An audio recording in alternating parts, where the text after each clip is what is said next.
Sloane, not the result you were hoping for today, but what positives can you take from the match?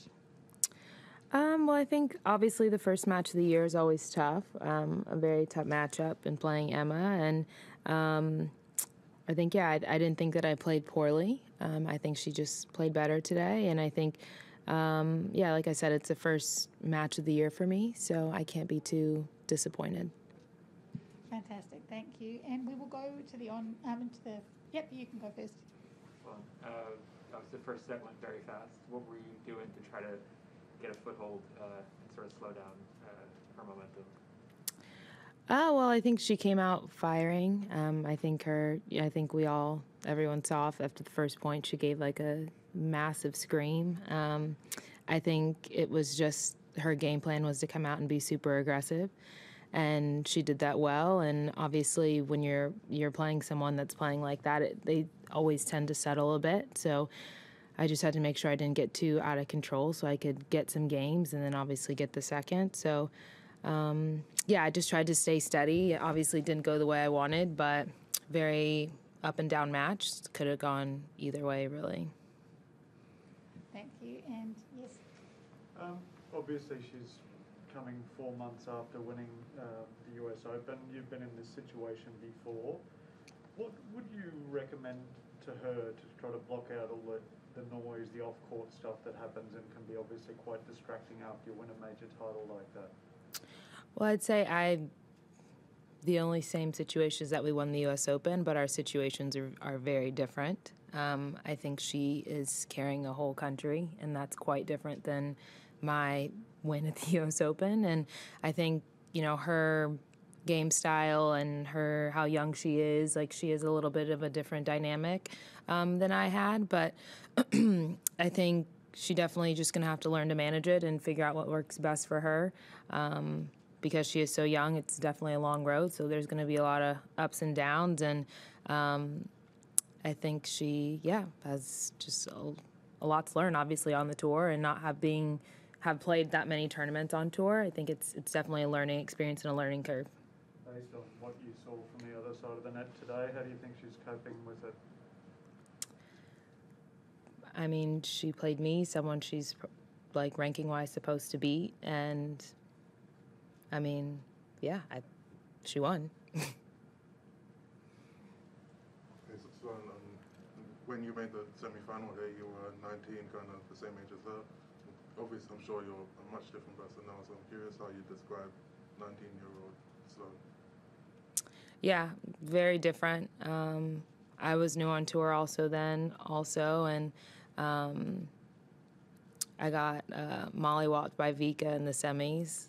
Very interesting match there, and like I said, a lot to learn. I mean, she hasn't been through much of anything yet, so there'll be definitely some ups and downs and some crazy experiences that happen throughout her years, and I think just, this is only the beginning.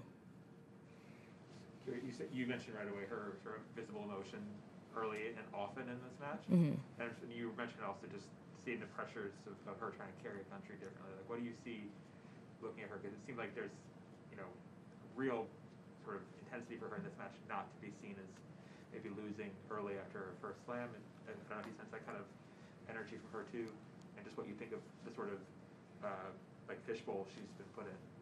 Yeah, I think the hardest part is trying to prove that you are good enough to be where you are, or good enough to stay where you are, or how you got there. And I think that's just the more you try to do that, I think the more emotion shows and the more things probably out of character that you normally would do, because you're trying so hard to show and prove that you're this person or this ranking or whatever it is. And like I said, I was talking to someone in the locker room and I'm like, we'll be here when she comes down, but not Emma, but just in general, it all is like a cycle. And I think learning how to deal with it early on is the best way to handle it, just because there's always a lot of ups and downs in tennis. Imagine having that such an up. I mean, she won her second Grand Slam she ever played. Yeah, so crazy. She had never beaten, I don't think she ever beaten a former Slam champ before. I don't think she ever played one before this match here. Mm-hmm. Just like the sort of order things are going in her career is you imagine what that's like having everything? Yeah, it's kind of sort backwards. schedule and bizarre. Yeah, it's very backwards, and like I said, it's hard to manage, but I think if you have the right people in your corner and people guiding you, they'll know when to take breaks, they'll know when to push her harder, and they'll know, when she's up for it. So kudos to them for supporting her, and God bless. And we have time for one more question. Just checking, no one else in the room? Yep, go ahead. Congratulations on getting married. by Thank the way. you. How much was that something that was built into your off season? Obviously, busy time for you to stretch. Just how much were you able to practice for coming down here? You didn't play a tournament before this.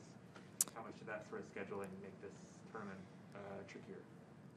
It didn't. I still had a full off season. When I planned my wedding, I wasn't planning on coming to Australia at all. So it just looked up that I was able to come.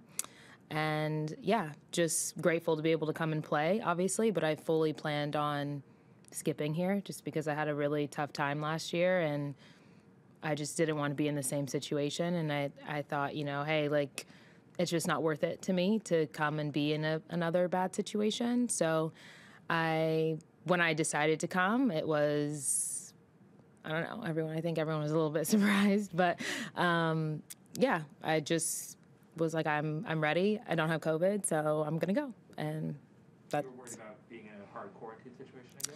No, I just was worried about being uncomfortable. I think last year I had a very traumatizing experience in quarantine, and I just wanted to completely remove myself from that, no matter what, even if it was 2 days, I didn't want to do it. So, yeah, a lot of uncertainties, obviously, with coming to a whole nother country and trying to figure it out across the world. I just didn't want to be across the world away from my family and everyone and not have that support. That was that sounded not fun at all. So, yeah.